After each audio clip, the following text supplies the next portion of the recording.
बिस्मिल्लाहिर्रहमानिर्रहीम। अस्सलाम वालेकुम। ये आपका अपना डिजिटल प्लेटफॉर्म है। मैं तारिक मतीन हूँ। वल्लाहु खैरुल माकिरीन।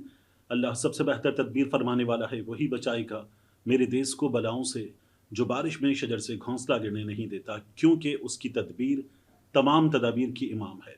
ये जो मकबूजा कश्मीर से, पहलगाम से खबर आ रही है, जो भारत के तसल्लुत में है नाजायज़ तौर पर, वहाँ से आने वाली खबर आप देखें कि भारतीय सहाफ़ियों ने शुरू कर दिया कि जो हमला हुआ है वो पाकिस्तान ने किया है। फौरी तौर पर पाकिस्तान से आने वालों पर, पाकिस्तान पर इसका इल्ज़ाम भारतीय मीडिया की जानिब से लगाया गया है। पहलगाम, ये मकबूजा कश्मीर वैसे भी पूरा का पूरा बहुत खूबसूरत है। आज़ाद कश्मीर बहुत खूबसूरत है। गिलगित बल्तिस्तान और हमारे शिमाली इलाक़ाजात बहुत खूबसूरत है। मकबूजा कश्मीर, आज़ाद कश्मीर, ये तो हसीन है, ये ज़मीन पर जन्नत है। यहाँ बहुत बड़ी तादाद में लोग आते हैं। यहाँ चश्मे, झरने और फिर यहाँ जो सरसब्ज़ वादियाँ हैं वो बहुत खूबसूरत हैं। तो पहलगाम डिस्ट्रिक्ट में सयाह बड़ी तादाद में आते हैं, अब भी आए हुए थे, ये पीक सीज़न है। यहाँ पर हुआ ये कि आज भारतीय सहाफ़ी हैं शिव अरूर की जानिब से एक वीडियो पोस्ट की गई। फिर भारत के कुछ दीगर सहाफ़ियों ने भी इसे पोस्ट किया और पोस्ट करके बताया कि वहाँ मौजूद सयाहों में से एक को उस वीडियो में दिखाया गया खातून को रोते हुए। वो अपने साथ मौजूद एक मर्द की डेड बॉडी पर रो रही थी, बता रही थी दहशतगर्दों ने मार दिया। कुछ लोग आए थे, उन्होंने मार दिया, गोलियां मार दी। फिर ये खबरें मुख्तलिफ इलाकों से, पहलगाम में मुख्तलिफ इलाकों से आने लगी कि कुल 28 लोगों को मार दिया गया है और 1 दर्जन के करीब लोग जख्मी हैं। ये खबरें हमारे सामने आई। बताया गया भारतीय मीडिया की जानिब से कि टेररिस्ट हैं जिनको मारा गया है। और ये खबरें जब चल रही थी तो फिर हमने देखा कि भारत में आला सतह के इजलास हो रहे हैं, सूरत हाल पे गौर किया जा रहा है। उमर अब्दुल्ला वज़ीर आला मकबूजा कश्मीर के, या महबूबा मुफ्ती साबिक़ वज़ीर आला, या भारत में मरकज़ में मौजूद उनके रहनुमा वगैरह, वहाँ पर इजलास होने लगे। वहाँ से खबरें आने लगी कि सूरत हाल का जायज़ा लिया जा रहा है। तमाम अहम जो सिक्योरिटी हुक्काम हैं उनको बुला लिया गया है, बड़ी मीटिंग्स हो रही हैं। और फिर उसके बाद भारतीय मीडिया शुरू हुआ, जो जिम्मेदार भारतीय मीडिया है। जैसे मैं कहूँ कि एनडीटीवी निस्बतन बेहतर है, इसके अलावा कुछ एक दो उनके मीडिया आउटलेट्स हैं जो बेहतर हैं, वगरना उनका मीडिया हमारे मीडिया से ज़्यादा पागलपन का शिकार है। हमारा मीडिया इन मामलात में बड़ी जिम्मेदारी का मुजाहिरा करता है। तो उन्होंने शुरू कर दिया कि एक लश्कर तैयबा का कोई विंग है, उसने जिम्मेदारी कबूल कर ली है और ये उन्होंने किया है। ये वहाँ से ऐलानात शुरू हो गए। अब भारतीय मीडिया इसकी जिम्मेदारी पाकिस्तान पे डाल रहा था। हमारे यहाँ अभी जाफर एक्सप्रेस का वाकया हुआ। हमारे हुक्काम ने मुकम्मल तौर पर छानबीन के बाद, सबूत हासिल करने के बाद और उन दहशतगर्दों से निमटने के बाद, उनको ठिकाने लगाने के बाद बताया कि इसमें भारत मुलव्वस है। इससे पहले हमने जब इस तरह की भारत की हरकतों को बेनकाब किया है तो हमने हर बार सबूत सामने रखे। हम डोजियर्स लेके बैठे, सबूत लेकर बैठे, ऑडियो वीडियो सबूतों के साथ हमने वो दुनिया के सामने रखे और डोजियर्स दिए। अक़वाम मुत्तहिदा को, बैनुल अक़वामी इदारों को डोजियर्स दिए। पाकिस्तान ने बताया कि आपने क्या किया है, जबकि भारत की जानिब से फौरी तौर पर शुरू हो गए कि ये पाकिस्तान की जानिब से किया गया है। माजरा क्या है, मैं आपके सामने रख देता हूँ। 2 चीज़ें कुछ दिन पहले हुई हैं और 2 चीज़ें इस वक्त हो रही हैं जो भारत ने ये ड्रामा किया है। ये भारत की इंटरनल पॉलिटिक्स है। कुछ दिन पहले जो 2 चीज़ें हुई हैं उनमें जाफर एक्सप्रेस है। पाकिस्तान ने भारत को बेनकाब किया और पाकिस्तान ने जिम्मेदारी के साथ भारत का जाफर एक्सप्रेस सानेहे में मुलव्वस होना उसे दुनिया के सामने रखा। दूसरा, मैंने आपसे अर्ज किया कि जो 2 चीज़ें हुई हैं उसमें हमारे सामने यह आया कि इंटरनेशनल न्यूज़पेपर्स ने, ये पाकिस्तान की जानिब से नहीं किया गया, ये बताया गया कि भारत ने पाकिस्तान में अपने टारगेट्स को बार बार निशाना बनाया है। भारत कुछ अरसे से पाकिस्तान में कार्रवाइयाँ कर रहा है। तो ये 2 चीज़ें थी जो कुछ दिन पहले हुई। और इस वक्त क्या हो रहा है, आप देखिए कि नरेंद्र मोदी सऊदी अरब के दौरे पर हैं। उस मौके पर दुनिया के सामने ये रखने के लिए कि जब भारतीय वज़ीर आज़म बाहर है कि पाकिस्तान कर रहा है, जो कर रहा है पाकिस्तान कर रहा है, पाकिस्तान पे इल्ज़ाम डालो।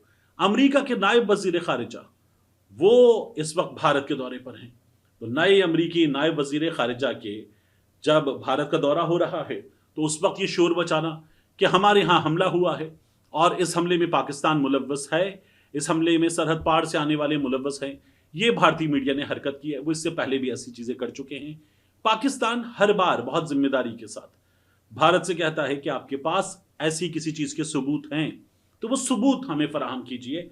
बैनुल-अक़वामी फोरम पर रखी है। आप देखिए कि जब भारत ने कहा था कि हमने पाकिस्तान में निशाना बनाया है एक टेररिस्ट कैंप को, तो उनकी जानिब से जो दावा किया गया उस दावे का कोई सबूत नहीं था। पाकिस्तान बैनुल-अक़वामी सहाफ़ियों को वहां ले गया था और दिखाया था कि एक दरख्त था, एक कौवा था, ये भारत की कार्रवाई के नतीजे में नुकसान पहुंचा है और भारत का दावा बिल्कुल झूठ है। ये हमने सबूत रखे थे। तो हम उनके मुकाबले में बड़ी जिम्मेदारी का मुजाहिरा करते हैं और हमारे यहाँ प्रॉब्लम होंगे, हमारे यहाँ प्रॉब्लम होंगे एस्टैब्लिशमेंट से, हमारे यहाँ शिकायत होंगी, लेकिन when it comes to Pakistan and India, when it comes to dealing with the enemies, when it comes to dealing with India, तो फिर हमें फौरी तौर पर पाकिस्तानी होकर सोचना है। फिर हमें यह सोचना कि हम किस सियासी जमात को सपोर्ट करते हैं, हम किस सियासी जमात को अपोज करते हैं, हमारी एस्टैब्लिशमेंट से क्या शिकायत है। ये कम से कम उस मामले में साइड पे रख के Pakistan first, this should be the approach. तो एक भारत ने यह हरकत की और मैंने आपको बताया कि क्या चीजें चल रही हैं जिनकी वजह से भारत ने यह हरकत की है। इसके बाद गुज़श्ता वीडियो पर आप लोगों ने बड़े कमेंट्स किए और आपने कहा कि मुझे क्या हो गया है और मैंने ये कैसे बता दिया कि इमरान खान की दो बहनों की मुलाकात हो रही है। जाहिर है कि उन दो बहनों ने भी ये बताया, जेल हुक्काम उनको अंदर ले गए और उस तमाम दौरानिये में अंदर रखा और फिर उसके बाद का आपकी मुलाकात नहीं करवाई जा सकती। तो जब आप वो वीडियो देख रहे थे तब तक वो बाहर नहीं आई थी, तो जेल हुक्काम ने बताया कि आइए आपकी मुलाकात करवा देते हैं, अलीमा खान साहिबा को नहीं जाने देंगे। तो अलीमा खान साहिबा को ले जाए बगैर उन्होंने उनको अंदर ले जाकर बिठा दिया कि अभी इमरान खान साहब से मुलाकात हो रही है वकला की, और वकला की मुलाकात के बाद आपकी मुलाकात करवाई जाएगी। और फिर बाद में जेल हुक्काम ने कहा कि वक्त खत्म हो गया, अब आपकी भी मुलाकात नहीं करवा सकते। तो बदतमीजी है, बेहूदगी है खवातीन को, बुजुर्ग खवातीन को इस तरह से तंग करना। यानी पहले आप सड़क पे खड़ा करके इमरान खान साहब की बहनों को तंग करें, अदालतें इस मामले को उठाई नहीं। अब कल ये मामला अदालत में है, अलीमा खान साहिबा ने बाद में बताया कि अब ये मामला अदालत में देखेंगे। इमरान खान को आइसोलेट किया गया, वो लोग जो अंदर भेजे जा रहे हैं वो भी मर्जी के भेजे जा रहे हैं। जो आज लिस्ट थी बुकला की 6 अफराद की, उसमें फैसल मलिक साहब का नाम था। फैसल मलिक साहब लिस्ट में से भेजे गए, बाकी लोग लिस्ट में से नहीं भेजे गए। फैसल फरीद चौधरी साहब अंदर गए। खैर, इमरान खान साहब से इन लोगों ने मुलाकात की और फिर उसके बाद हमारे सामने जो मैसेज आया वो मैसेज था फैसल फरीद चौधरी साहब का, और सलमान अकरम राजा साहब ने फैसल मलिक साहब से जो इंफॉर्मेशन आई जिसमें उन्होंने बताया कि इमरान खान साहब बिल्कुल फिट हैं। इमरान खान साहब ने आज क्या पहना हुआ था, sky blue T shirt, dark blue trousers, और वो सेहत के हिसाब से बिल्कुल फिट और हशाश बशाश नजर आ रहे थे, किसी ट्रबल में नजर नहीं आ रहे थे। और उन्होंने ये भी बताया कि बुशरा बीबी बिल्कुल ठीक है। फिर उसके बाद उन्होंने ये बताया कि इमरान खान साहब कह रहे हैं कि ये डील करना चाहते हैं, मैं डील नहीं करूंगा। इमरान खान साहब ने ये बात भी की और इमरान खान साहब ने उसके बाद अपनी जमात को खैबर पख्तूनख्वा के हवाले से, अदालत में जो मामलात हैं उनके हवाले से बाकायदा तौर पर हिदायत दी। तो इमरान खान में और बाकी लोगों में फ़र्क यह है कि इमरान खान अपनी जमात को जेल में बैठकर चला रहे हैं, अपनी सियासत कर रहे हैं। मियां नवाज शरीफ साहब क्या कर रहे थे हमारे सामने है, मियां नवाज शरीफ साहब की जमात क्या कर रही थी हमारे सामने है।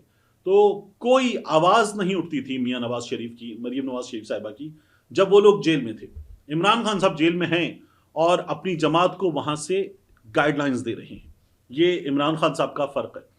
इमरान खान साहब की बहनों ने बताया है कि अब हम जा रहे हैं, हम बैठ जाते हैं कुछ देर, लेकिन उसके बाद भी ये क्या करेंगे, ये आएंगे, आके गिरफ्तार करेंगे, किसी जगह ले जाकर छोड़ देंगे बहुत दूर, और फिर उसके बाद हमें वहां अपने ड्राइवर को बुलवाना पड़ेगा, अपनी गाड़ी को बुलवाना पड़ेगा। यही हुक्म हर बार करते हैं। तो उन्होंने कहा कल हम अदालत जाएंगे, अदालत से हम जवाब मांगेंगे। और मैंने आपसे पहले भी कहा ये जेल हुक्काम क्या करेंगे, ये अदालत जाकर फिर झूठ बोलना शुरू करेंगे, जो इन्होंने पहले भी किया है। इतने लोग आ जाते हैं, ऐसे होता है, हंगामाराई होती है। तो अडयाला के बाहर पहले बातचीत नहीं हो सकती, इस बात का बाकायदा तौर पर एक अंडरटेकिंग लिया गया। अब की बार कितने लोग आएंगे अडयाला से 3 किलोमीटर दूर, हम यकीनी बनाएंगे। इस तरह की कोई चीज़ मुमकिन तौर पर हमें होती नजर आएगी और अदालत जो है वो जेल हुक्काम से पूछेगी। बट ये वक्त लेगा, ये वक्त लेगा, और पूछा भी जाता है या नहीं ये भी हम देखेंगे। अलीमा खान साहिबा को उम्मीद है कि इमरान खान साहब के मामले में इस सवाल का जवाब हमारे सामने आएगा। मैं बहुत अहम चीज़ आपके सामने अर्ज करूं, सलमान अकरम राजा साहब ने यह कहा है कि इमरान खान साहब ठीक है। इमरान खान साहब कहते हैं हम जीत चुके, कौम हमारे साथ है, ज़रूरत इस्टेब्लिशमेंट को है, इस्टेब्लिशमेंट को कौम की ज़रूरत है ये सलमान अकरम राजा साहब ने जेल से इमरान खान साहब का पैगाम पहुंचाया है कि एस्टैब्लिशमेंट ये जंग हार चुकी है। इस जंग के हारने के बाद एस्टैब्लिशमेंट तनहा है, एस्टैब्लिशमेंट को इस कौम की जरूरत है। सलमान अकरम राजा साहब ये पैगाम दे रहे थे और कह रहे थे हम ये लड़ाई लड़ते रहेंगे। ये फस्तायत पर मबनी ताकतें जो चाहती हैं वो नहीं होगा, हम ये लड़ाई लड़ते रहेंगे। अब मैं यहां आपके सामने एक चीज रखूं कि जावेद हाशमी साहब ने एक पैगाम दिया है। जावेद हाशमी साहब जो हैं वो ये कहते हैं कि कौम मुश्किल तरीन हालात में भी इमरान खान के बयानी के साथ है। नेल्सन मंडेला 27 साल जेल में रहा लेकिन कौम उसे भूली नहीं और फतह नेल्सन मंडेला की हुई। इसी तरह कौम इमरान खान को तनहा नहीं छोड़ेगी क्योंकि कौम उनके बयानी और मौक़िफ़ की हिमायत करती है। वो इमरान खान के साथ है, इमरान खान तनहा नहीं हो सकता। ये हुक्मरान और इस्टेब्लिशमेंट तनहा हैं, कौम इनके साथ नहीं है। यही पैगाम सलमान अकरम राजा साहब ने इमरान खान साहब का जेल से दिया है। और जावेद हाशमी साहब ने अपने पैगाम में यह भी कहा है कि मुझे यह बताया जाता है कि मैं जो कुछ भी था मियां नवाज शरीफ की वजह से था, तो उन्होंने कहा मैं इसका जवाब देना चाहता हूं। हाशमी साहब कहते हैं कि 97 में मियां साहब मेरे हल्के में नहीं आए, मैं जीत गया। 2002 में मुझे टिकट का इनकार किया लेकिन मैंने ये इलेक्शन जेल में बैठ के लड़ा, कोई पार्टी लीडर मेरे लिए तकरीर करने ना आया तो ये इलेक्शन भी मैं जीत गया। मियां साहब और उनकी पार्टी नहीं थे, जावेद हाशमी साहब जीत गए। कहते हैं 2008 में मैंने 4 हल्कों से इलेक्शन लड़ा, 3 में जीत गया। मियां साहब उन तीनों हल्कों में नहीं आए, मियां साहब तीनों हल्कों में नहीं आए, मैं जीत गया। 2013 में इलेक्शन तहरीक इंसाफ के टिकट पर लड़ा, 2 हल्कों से जीत गया। 2014 में असेंबली से यह कहकर इस्तीफा दिया कि मैंने अपनी सियासत कुर्बान कर दी है और जहां तक मेरे ऊपर शरीफ खानदान के एहसानात का इल्जाम है तो मुल्तान में मेरा ही घर, मियां नवाज शरीफ हों या मेरी बहन मोहतरमा कुलसूम नवाज हों, उनके लिए जाए पनाह रहा। मेरा घर जाए पनाह रहा। तब से अब तक मुस्लिम लीग नून का मुल्तान से सफाया हो गया है। ये जावेद हाशमी साहब बता रहे हैं।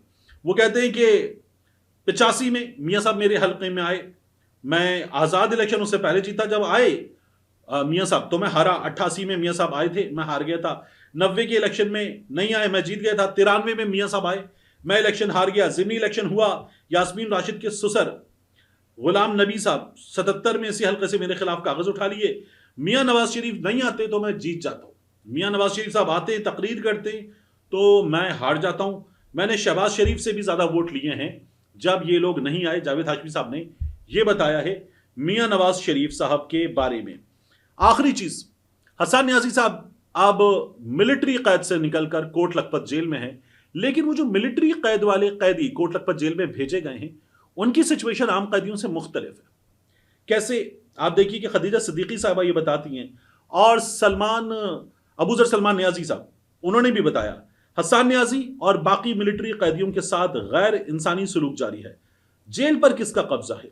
हसन ये कहते हैं कि रात को 4-5 घंटे बिल्कुल भी बिजली नहीं होती, पंखा बराए नाम चलता है, सल तंदूर जैसा आग बगूला हो जाता है, जमीन पर भी सोया नहीं जाता। जो सहूलतें पूरी कोट लखपत जेल में मौजूद हैं, मिलिट्री कैदी उनसे महरूम क्यों हैं? मिलते हैं इंशाल्लाह आपसे अगली वीडियो।